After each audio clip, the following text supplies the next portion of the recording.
The sterile, recycled air of the airport terminal felt like a final, suffocating insult. Liam stood before the security gate, a ghost in his own life. The fluorescent lights hummed a monotonous dirge, casting long, distorted shadows on the polished floor. Each hurried step, each cheerful announcement for a flight to somewhere full of promise, was a sharp splinter in the raw wound of his reality. He was not going somewhere new. He was being sent away, discarded. His wife, Clara, stood a few feet away, her arms crossed tightly over her chest. Her expression was a carefully constructed mask of detached impatience. There was no sadness in her eyes, no flicker of the love he once believed they shared. There was only a cold, hard finality, as if she were overseeing the disposal of unwanted furniture. Beside her, her mother, Eleanor, radiated a triumphant chill that cut through the atmosphere like a blade. Her posture was ramrod straight, her chin held high, a queen surveying the exile of a peasant from her pristine kingdom. She looked at Liam not with hatred, but with something far more cruel: indifference. He was an inconvenience that had finally been dealt with. Marcus, Clara's brother, leaned against a pillar, a smirk playing on his lips. He checked his expensive watch, a silent, arrogant gesture that screamed, "My time is valuable and you are wasting it." Of the three, his pleasure was the most overt, the most venomous. He had never hidden his contempt for Liam, the working-class immigrant who had dared to marry into their self-proclaimed dynasty. "Well, this is it," Clara said, her voice flat and empty. It was not a farewell, it was a statement of fact, a closing entry in a ledger. Liam's own suitcase, a cheap, battered thing, sat at his feet. It contained the sum total of his life in America, a few changes of clothes, some worn paperbacks, and a collection of shattered dreams. He had arrived 5 years ago with so much hope, a heart full of love for the woman who now looked straight through him. "I still don't understand why," he whispered, the words catching in his throat. It was a foolish question. He knew why. He had known for months, as the distance between them grew into a chasm, as her family's whispers grew into open disdain. Eleanor stepped forward, her heels clicking sharply on the tile. "Let me make it perfectly clear for you, Liam. You were a mistake. A temporary diversion for my daughter. She is destined for better things, for a man of substance, of a certain background. You simply do not fit." Her words were not angry. They were delivered with the calm, cutting precision of a surgeon. Each syllable was designed to dissect his worth, to lay bare his inadequacies. "We are a family of consequence," Marcus added, pushing himself off the pillar. "We can't have someone like you dragging down our name. It was a simple matter to have your visa status reviewed. Turns out your sponsorship was contingent." He winked, a gesture of pure, malicious glee. They had done this. They had actively worked to have him removed, to have him deported. The realization, which had been a dark suspicion, now solidified into a devastating certainty. The woman he loved, the family he had tried so hard to be a part of, had not just fallen out of love with him. They had orchestrated his exile. Clara finally looked at him then, a flicker of something, pity perhaps, or a sliver of guilt, crossing her face before it was quickly extinguished. "It's for the best, Liam. We were never going to work. We're from different worlds." "The world I brought you into," he said, his voice quiet but firm. He thought of his life savings, every penny he had earned from years of back-breaking work, poured into her dream of opening a high-end boutique. A boutique that was now thriving, a testament to his faith in her. Eleanor scoffed, a sound like tearing silk. "Oh, please, that paltry sum. Consider it a foolish investment. We have, of course, dissolved your name from the business. It was a clerical error. It was ever on there to begin with. The final humiliation was yet to come. Eleanor reached into her designer handbag and pulled out a thin stack of $100 bills. She did not hand them to him. She held them out, pinched between her thumb and forefinger, as if they were contaminated. "Here," she said, her voice dripping with condescension. "A severance package. So you can get a hot meal when you land wherever it is you came from. Do not try to contact Clara again. Do not try to contact any of us. This chapter is closed." She dropped the bills. They fluttered to the floor, landing around his worn shoes like fallen leaves. The gesture was so profoundly demeaning, so theatrical in its cruelty, that Liam felt the air leave his lungs.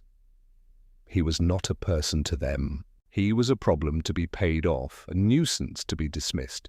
He did not bend to pick up the money. He simply stared at it, then back up at them.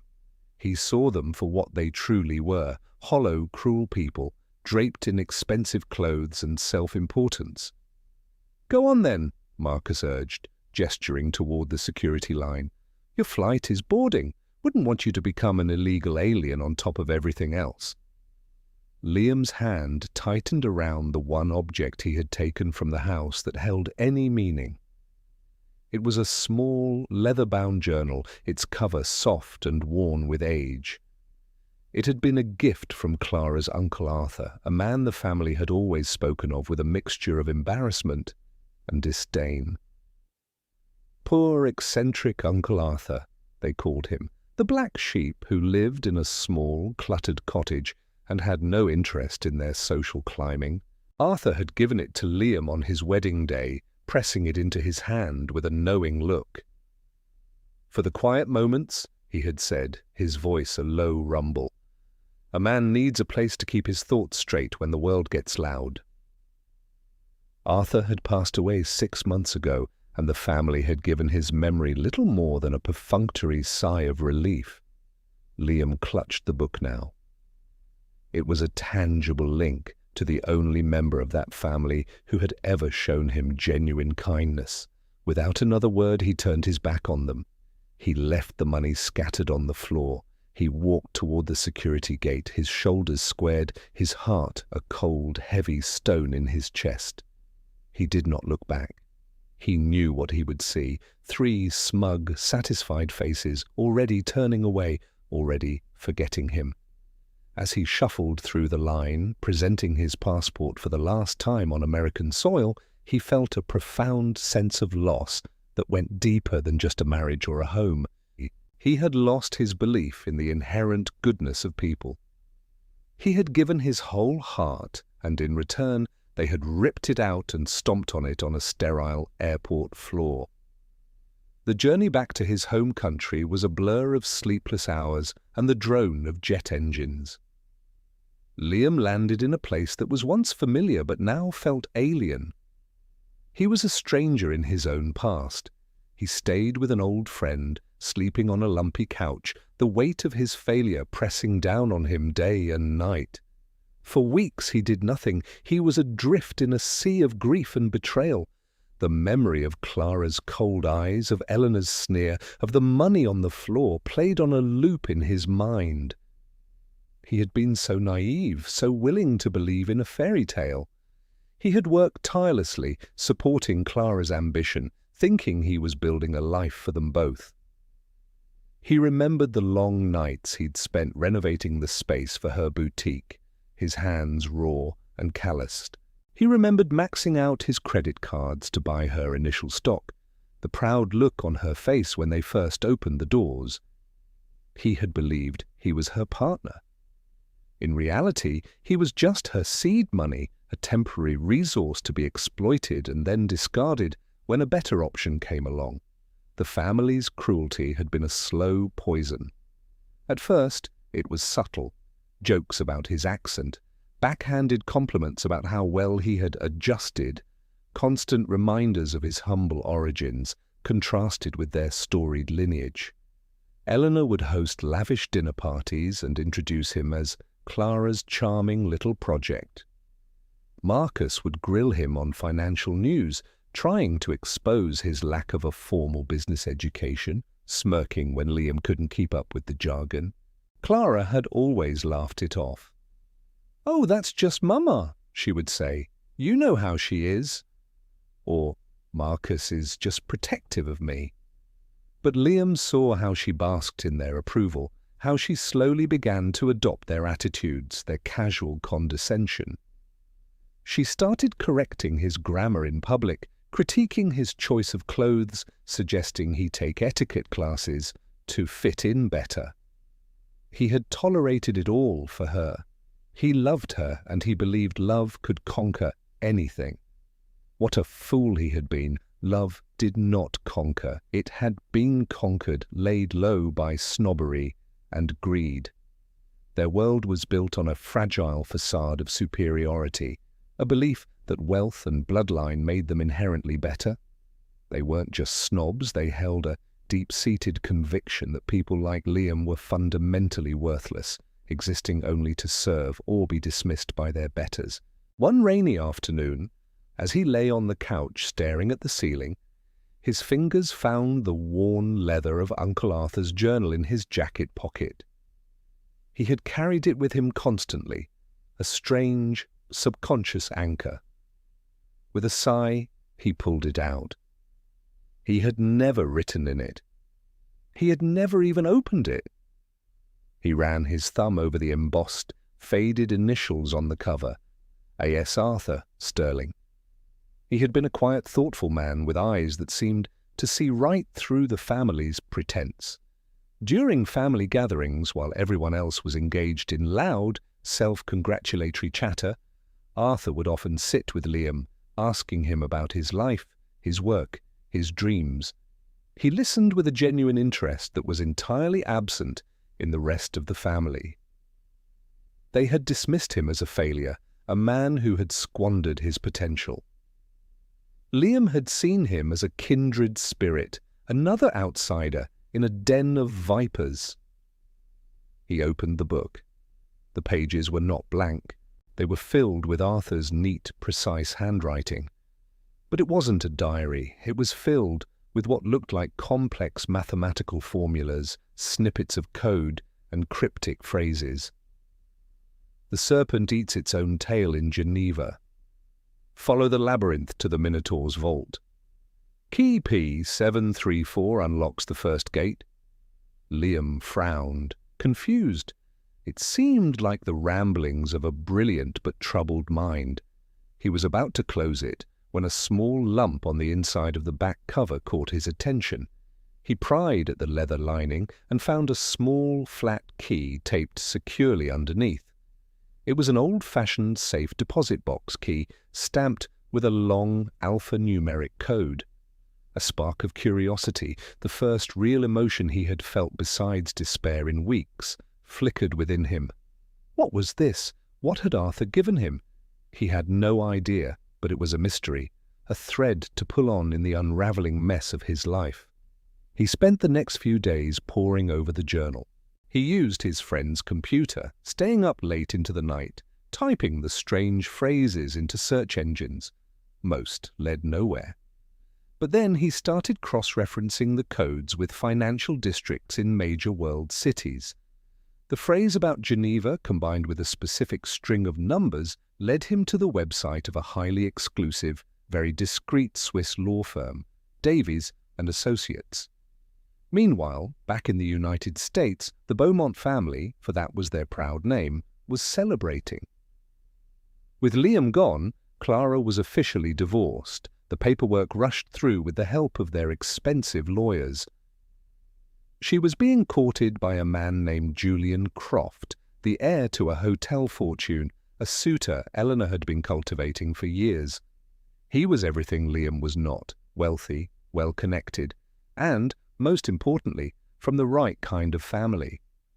The boutique, legally and solely in Clara's name now, was more successful than ever. She and Eleanor were planning to expand, to open a second location in a more prestigious neighborhood.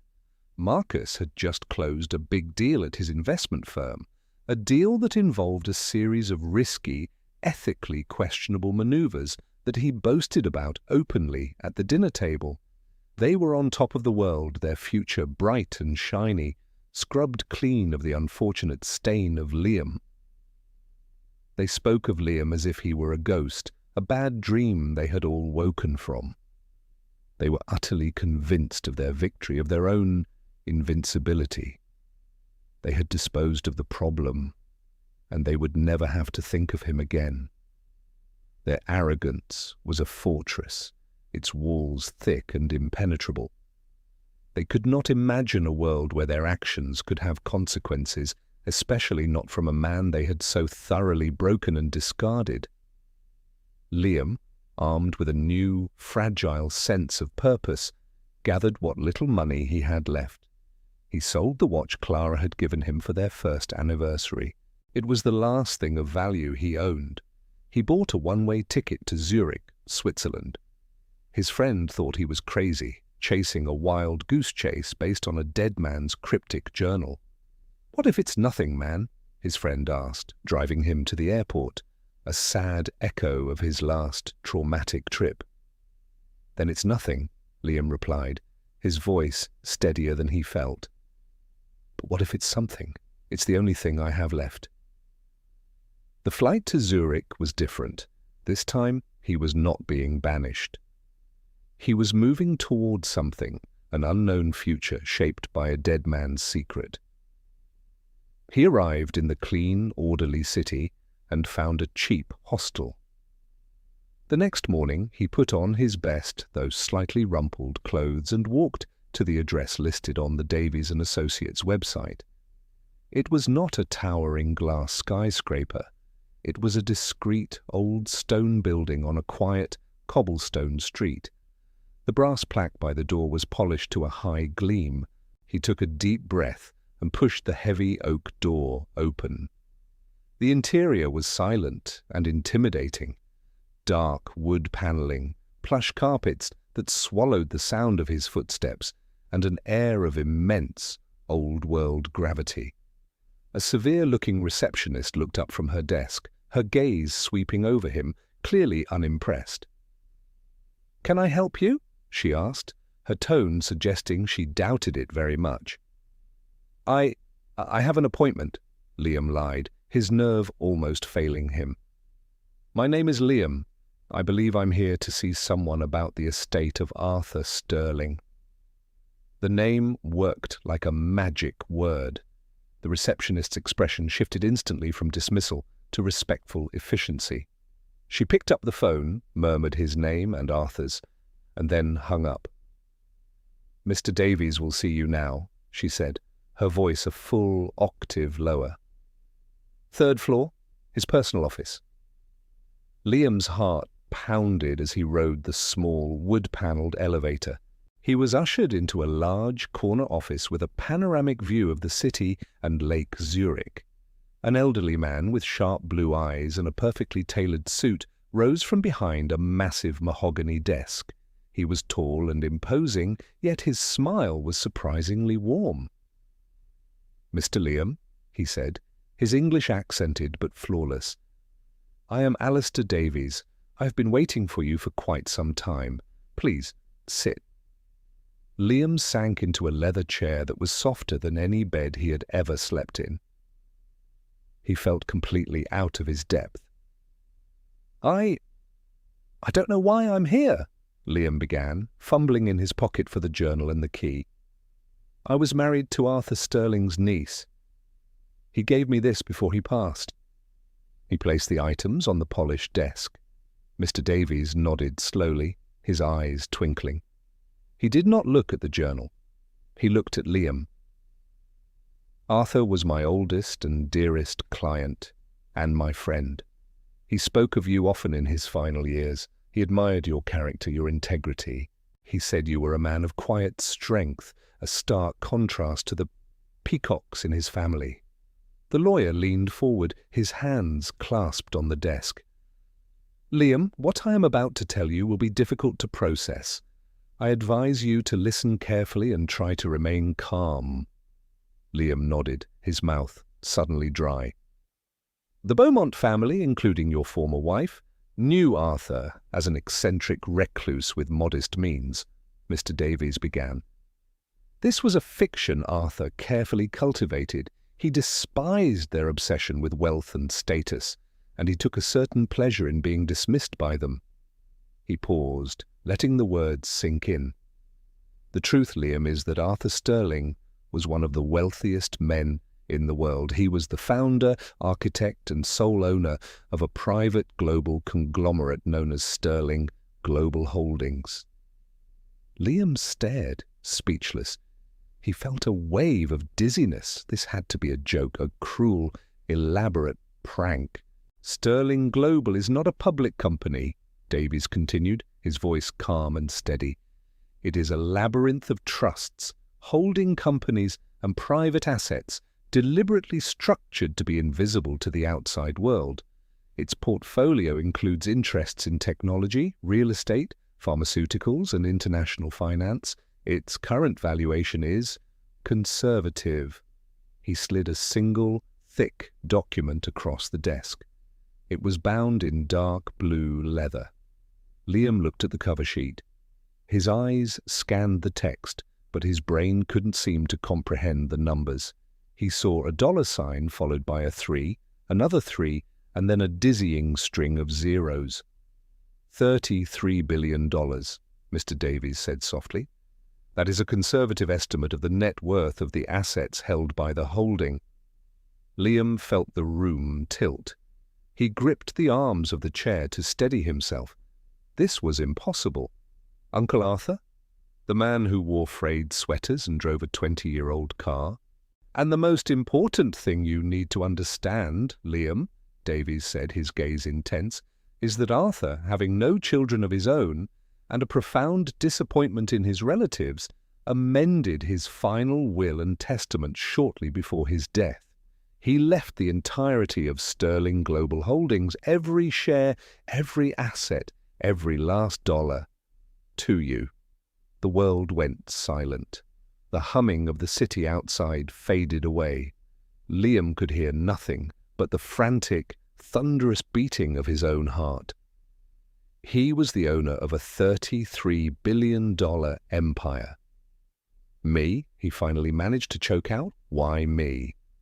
Because he saw in you what he valued most, Davies explained. Honesty, humility, a capacity for hard work. He saw how the Beaumonts treated you. He saw you pour your life into your wife's dream, only to be disdained for it. He considered it a test of your character, and you passed it in a way he found truly remarkable. Davies went on to explain the intricate mechanics of the inheritance. The will was ironclad, executed through multiple international jurisdictions to be unassailable. The key Liam possessed was for a vault downstairs containing the primary ownership certificates and bearer bonds. The journal was a guide to the empire's structure, a map for its new king. Liam's mind was reeling, a chaotic storm of shock, disbelief, and a slowly dawning, terrifying sense of power. He thought of the airport. He thought of the money on the floor. He thought of Clara's empty eyes. Then Mr. Davies delivered the final, devastating piece of the puzzle. There is one more thing, Liam. An irony that I believe Arthur, in his own way, would have found deeply satisfying. He opened a folder on his desk.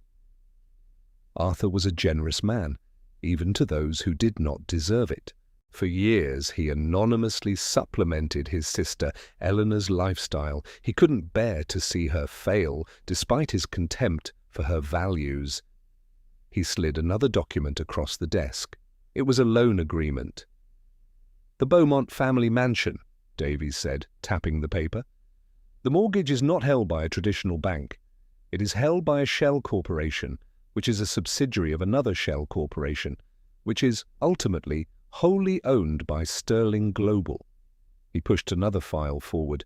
Your former wife's boutique, the sizable business loan that allowed her to expand and stock the high-end inventory. It came from a private equity firm. That firm is also owned by Sterling Global. Another file. Marcus Beaumont's seat at his investment firm, his entire book of business, financed by a line of credit from a lender, also owned by us. The full, staggering truth crashed down on Liam with the force of a tidal wave. The Beaumonts' entire life, their house, their cars, their businesses, their social standing, was a house of cards built on the foundation of the man they scorned. Their wealth was not their own.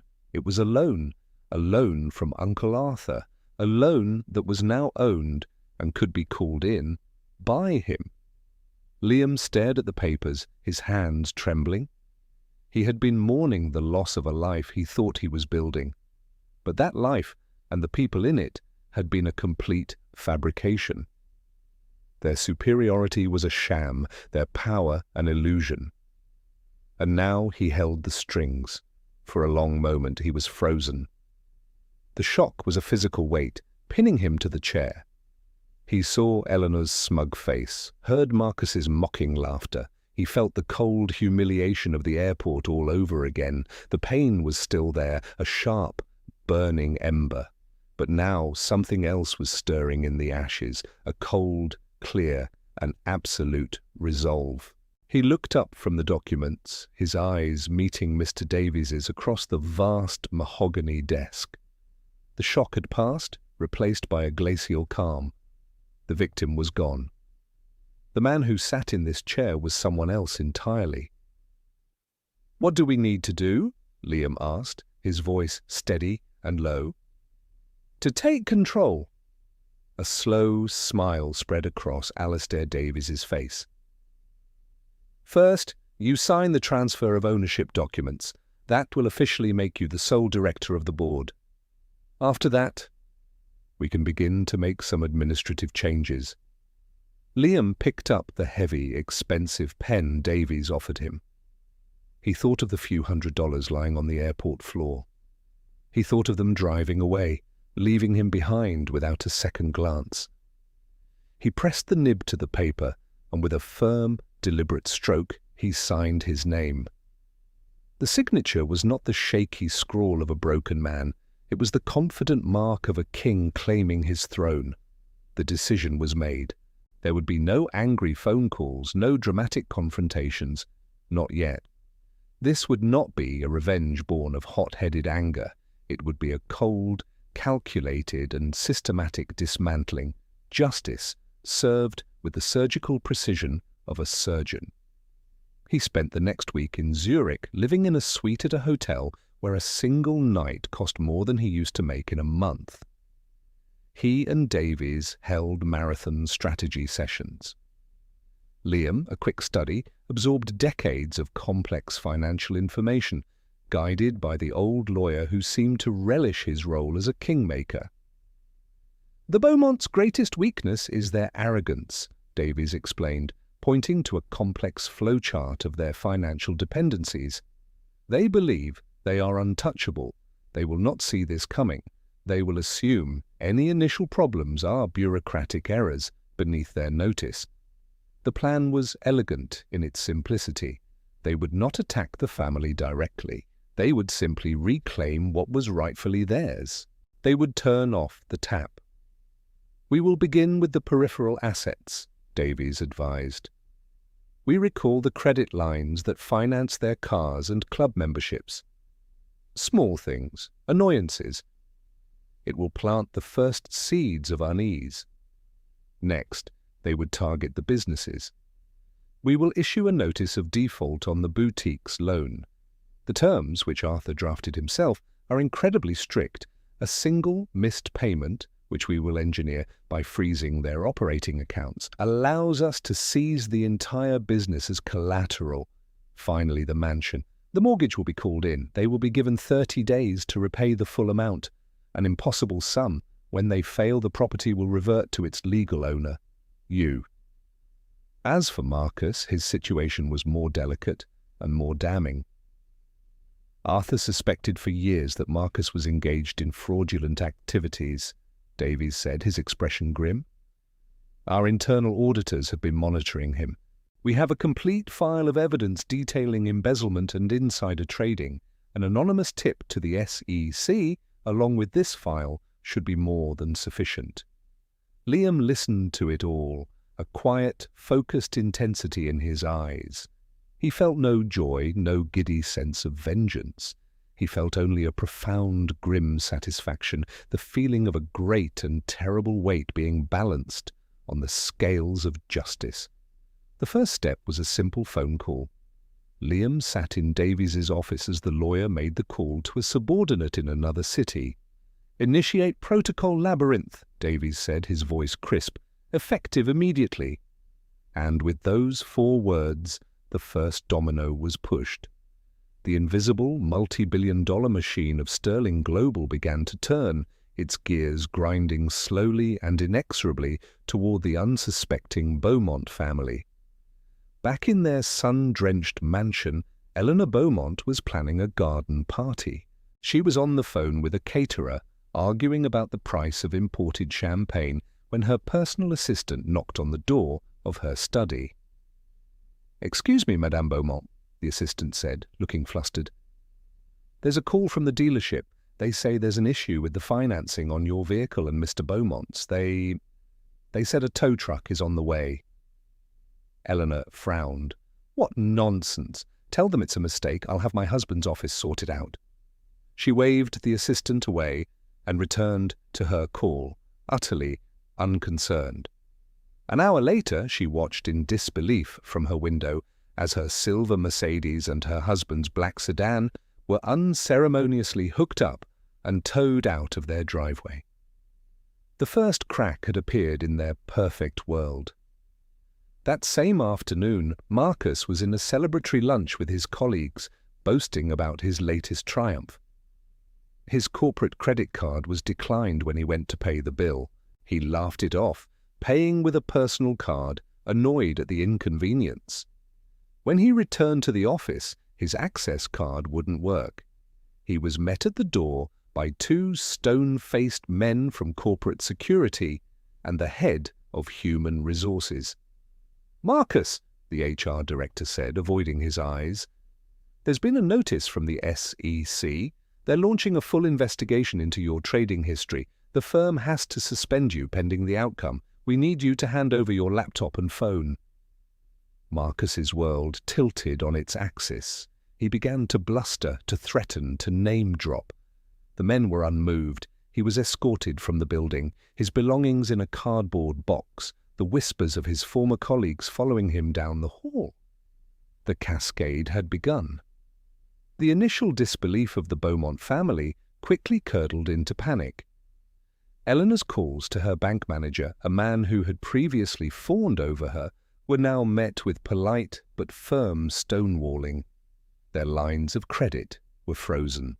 Their investment portfolios were suddenly inaccessible. Clara, at her boutique, received a certified letter from the equity firm that had funded her expansion. It was a formal notice of default, citing a breach of covenant she didn't understand. Her suppliers, as if on cue, all began demanding cash on delivery. The river of money that had sustained her business had dried up overnight. They scrambled, trying to leverage their connections to call in favors, but every door they pushed on was locked. It was as if a silent, invisible wall had been erected around them. Their social circle, sensing a fall from grace, began to distance themselves. Invitations were rescinded, calls went unreturned. The final crushing blow came in the form of an eviction notice posted on the grand front door of their mansion. The shell corporation that held their mortgage had been acquired by a new entity, and that entity was demanding full and immediate repayment. They had 30 days to produce several $1 million or be out on the street. Their reaction was a predictable storm of rage, denial, and frantic blame. Eleanor was convinced it was the work of a social rival. Marcus was certain a business competitor was trying to ruin him. Clara, overwhelmed and terrified, simply wept. It never once occurred to any of them that the source of their ruin could be the quiet, unassuming man they had so callously thrown away. From his new temporary headquarters in Zurich, Liam watched it all unfold through the dry, factual reports provided by Mr. Davies. He read about the repossessed cars, the suspended club memberships, the public humiliation of Marcus's suspension being leaked to the financial press. He saw paparazzi photos of a haggard-looking Clara closing her boutique for the last time. He felt a strange detachment, as if watching a play for which he had written the script. The characters were behaving exactly as he expected. Their arrogance gave way to desperation, their confidence to terror. They were trapped in a maze of their own making, and the walls were closing in. He maintained his silence, a ghost pulling levers from halfway across the world. He instructed Davies to buy up all their debt from other creditors, consolidating his power.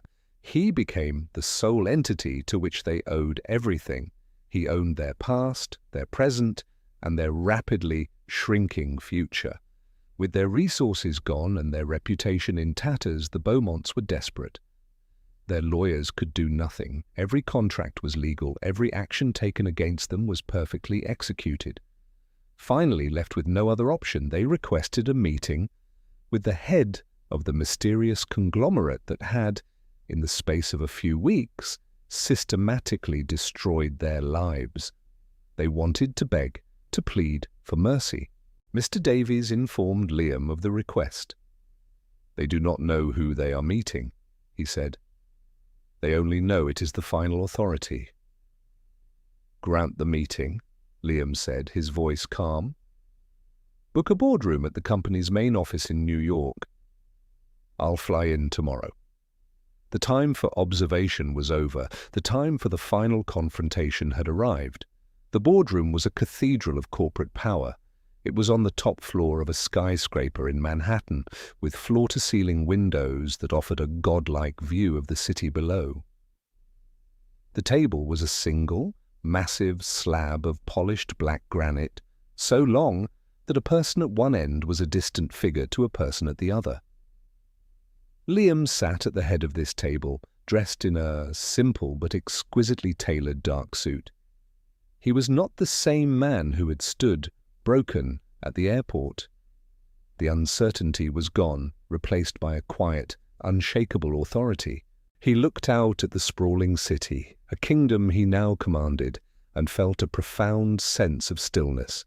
He heard the door open. He did not turn. He listened to the soft, hesitant footsteps approach. He heard a gasp. "You," Eleanor whispered, her voice a mixture of shock and utter contempt. Liam turned his chair slowly. There they were. Eleanor, her face pale and drawn, her expensive clothes hanging on her as if on a scarecrow. Marcus, his usual arrogance replaced by a sullen, resentful glare. And Clara. She looked thin, lost, her eyes wide with a confusion that was rapidly turning to horror. "What is this?" Marcus demanded, his voice trying for its old bravado, but cracking under the strain. "What are you doing here? Are you the janitor?" Liam did not rise. He simply gestured to the chairs opposite him. "Please, sit." They remained standing, frozen in disbelief. "I must say I'm surprised you managed to get an appointment," Liam said, his tone conversational, almost pleasant. "The new owner of this company is a very private man. He rarely meets with defaulting debtors." The words hung in the air, each one a slap in the face. "What are you talking about?" Eleanor snapped. "We are here to see the person in charge. Send him in. We do not have time for games." "There are no games," Liam said, his voice dropping, losing its pleasant edge and taking on a cold, hard weight. "You wanted to meet the man who owns the company that holds your mortgage, the man who owns the equity firm that funded the boutique, the man whose auditors uncovered your son's creative accounting." He let his gaze drift over each of them, lingering for a moment on Clara, who looked as if she was about to faint. "Well," he said, spreading his hands wide, "here I am." The silence that followed was absolute. It was a silence so deep it felt loud, a roaring vacuum where their entire understanding of the world had just been obliterated. They stared at him, their faces a mask of comical, horrified disbelief. Clara was the first to speak, her voice a trembling whisper. "Liam, how?" "How?" Liam leaned forward, his eyes locking onto hers. "You want to know how? It's a funny story, really. It starts with a man you all dismissed, a kind, quiet man you called poor, eccentric Uncle Arthur." He saw the flicker of recognition, of dawning comprehension in their eyes. "You spent years mocking him, ignoring him, treating him like an embarrassment," Liam continued, his voice resonating with cold power in the vast, silent room. "But what you didn't know, what your greed and arrogance blinded you to, was that Uncle Arthur owned everything, this building, this company, and 1,000 other things you couldn't possibly imagine. An empire worth $33 billion. Eleanor staggered back, clutching her chest, her mouth opening and closing with no sound coming out. Marcus's face had turned a sickly shade of grey. "He saw you for what you were," Liam said, his gaze sweeping over them like a searchlight. "Shallow, cruel, and obsessed with the very thing he had in abundance but valued so little. And he saw me.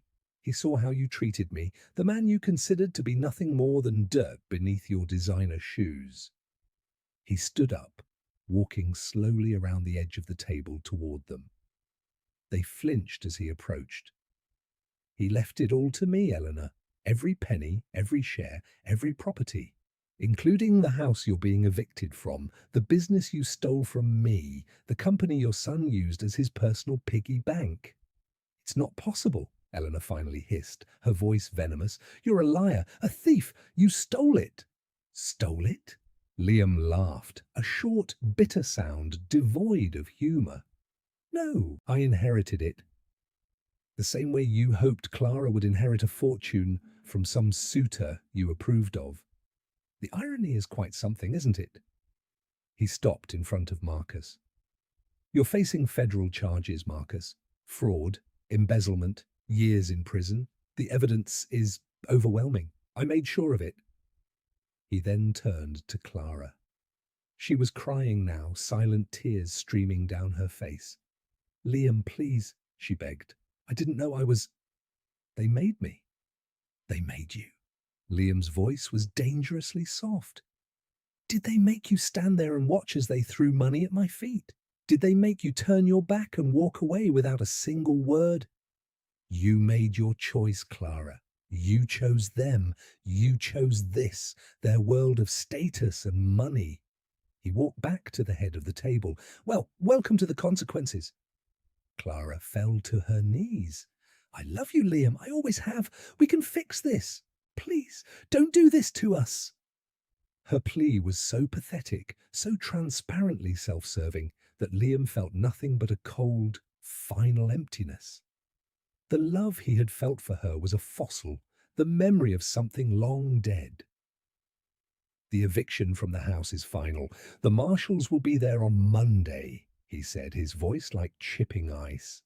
"The boutique and all its assets have been liquidated. As for Marcus, my lawyers will be cooperating fully with the prosecution. I suspect they will be asking for the maximum sentence." He looked at the three of them, broken and defeated on the plush carpet of his boardroom. He felt no pity. He felt no anger. He felt only closure. "You asked for a meeting to beg for mercy," he said. "I have nothing for you. You are owed nothing." He paused, looking directly at Eleanor. "Actually, that's not entirely true. I believe you gave me a severance package at the airport. A few $100. Consider that your inheritance. It's all you have left." With that, he turned and walked toward a private door at the side of the room. He did not look back. He left them there, their world in ashes, to be dealt with by the security guards he had waiting just outside. The sound of Eleanor's hysterical screams and Clara's desperate sobs faded as the heavy door clicked shut behind him. The aftermath was swift and brutal. The Beaumonts' downfall was complete and public. Marcus was convicted on multiple counts of fraud and sentenced to a decade in a federal prison. Without a penny to her name or a friend in the world, Eleanor was forced to take a job as a cleaner in a downtown office building, the ultimate humiliation for a woman who once ruled society. Clara, shunned by everyone, disappeared, last heard of working as a waitress in a small-town diner hundreds of miles away, forever haunted by the life and the man she had so carelessly thrown away. Liam never saw them again. He had no desire to. His justice was delivered, the scales balanced. He did not, however, embrace the extravagant life he could have. Guided by the memory of Arthur Sterling's quiet wisdom, he understood that the $33 billion empire was not a prize to be enjoyed, but a responsibility to be wielded. He did not live in a penthouse or a mansion. He kept a modest, comfortable apartment in the city. He spent his days not on a yacht, but in the offices of the newly formed Sterling Foundation, an organization he created with the company's vast profits. Its mission was simple: to provide legal aid, educational grants, and business startup funds for immigrants and underprivileged individuals who possessed the same drive and integrity he had once had.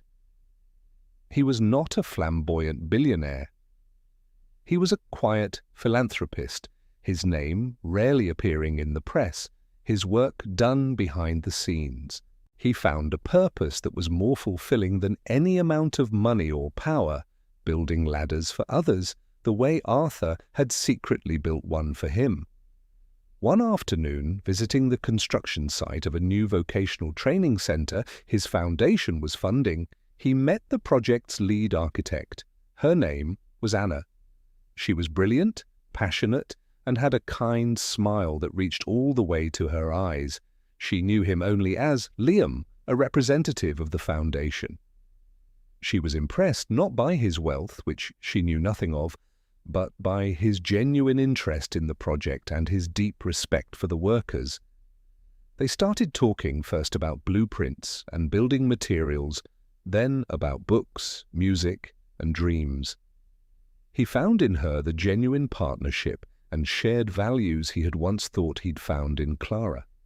It was a new beginning, built not on a fairy tale, but on a foundation of mutual respect and quiet understanding.